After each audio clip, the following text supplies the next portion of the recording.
to the version of me reading this, in a room, in a city, and in a life I haven't reached yet. I am writing this to you from a place of quiet, unfiltered sunlight. I am sitting here with skin that hasn't been weathered by the seasons of disappointment, and eyes that still look at the horizon as a place of infinite, shimmering promise. I don't know what your morning looked like today.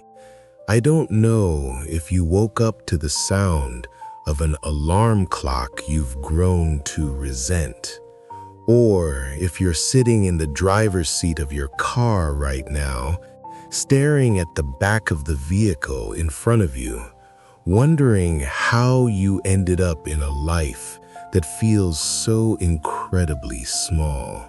I don't know whose name is saved in your phone or who you've lost along the way, but I know you, because I am the foundation you were built upon, and I can feel, even through the barrier of time, that you are carrying a burden that was never meant for your shoulders alone. I know exactly how heavy the silence feels when the world finally stops asking things of you for the night. I see you navigating this modern American landscape, a world built on neon screens, cold algorithms, and a relentless demand for more. I see you navigating a reality where the dream you were promised feels like a debt you can never fully repay. I know the feeling of the 3 a.m. ceiling, the way you lie there in the dark, heart racing for no reason, staring at the shadows, while 1,000 voices in your head whisper about everything you haven't done, everyone you've let down, and every dollar that isn't in your account. You are living in a time where the world is louder than it has ever been, yet you feel a loneliness so profound, it almost has a physical weight. You are surrounded by thousands of digital friends and endless notifications. But when that screen goes black, you feel like the last human being left on Earth. I am so sorry. I am so sorry that the future turned out to be so incredibly exhausting for you. I see the burnout in the way you hold your shoulders. I see the way you've learned to bury your soul just to get through a Tuesday. You've been told that your worth is tied to your productivity, that your value is a graph on a screen, and that if you aren't hustling until your eyes bleed, you are falling behind. I see the way you look at the life we dreamed of and feel a sharp, bitter sting of grief. Because this isn't what we thought it would be, is it?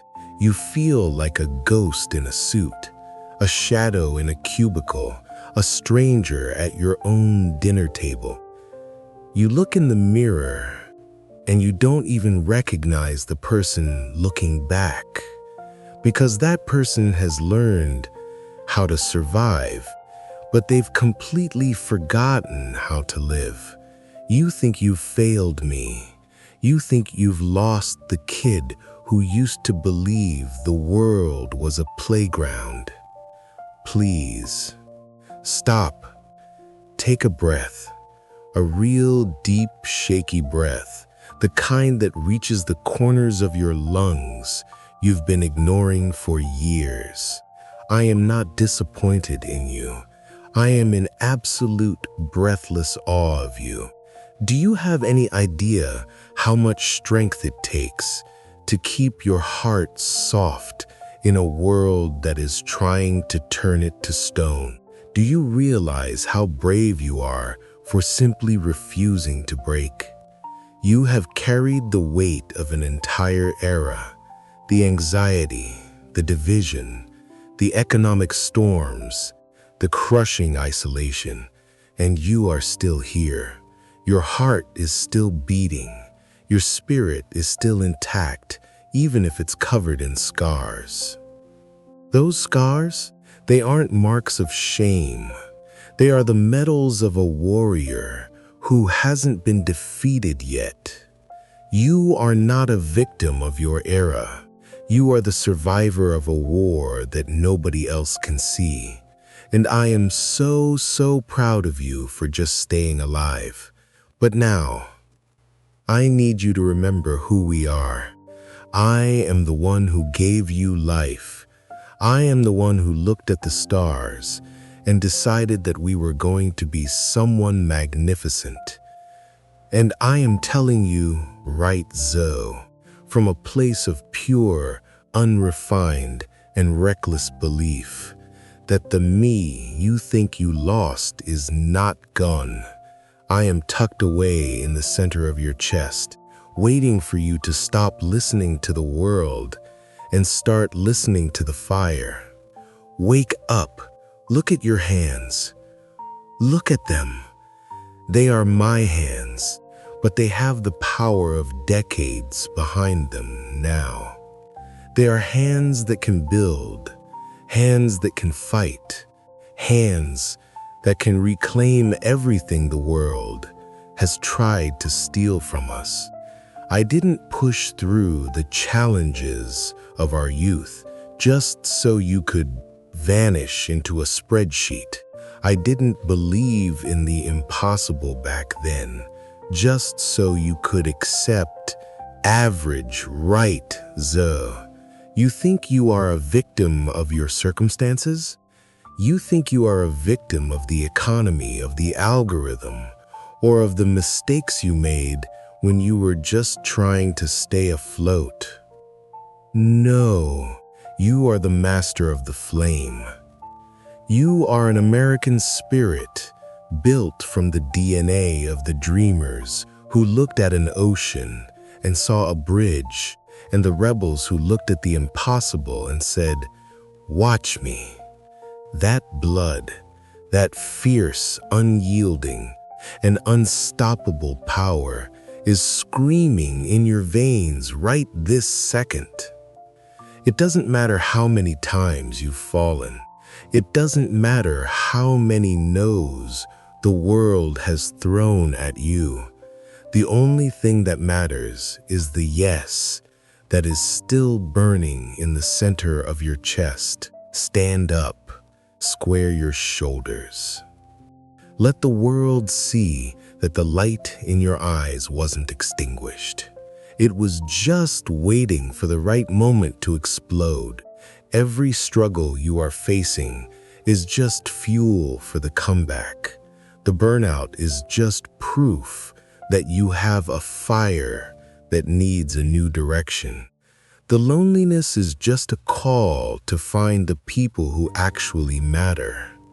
The fear is just a compass pointing you toward your greatness.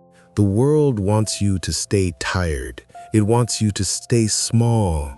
It wants you to be a quiet consumer of your own misery. But I am telling you that you are a force of nature.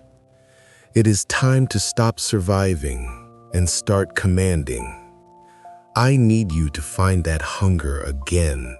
I need you to find that watch me attitude that defined us before the world told us it was unrealistic. Your bank account doesn't define your worth. Your job title doesn't define your identity. Your spirit is a sovereign nation, and it is time you reclaimed the throne. You don't wait for the economy to get better. You make the world better by being the most powerful version of yourself. Fight for the life I dreamed for us.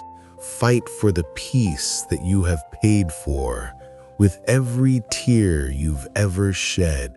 Do not let another sunset pass where you feel like you are just another person in the crowd. You are the dream of the child I was, and I will not let you settle for anything less than everything. Go out there today.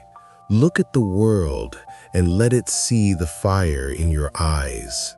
Look the fear in its face and tell it to get out of your way. Because the kid who started this journey is standing right here, holding your hand, and I am never, ever going to let you give up on us. I believe in you. I have always believed in you. Now, show them what happens when a dream refuses to die. Now, move your past self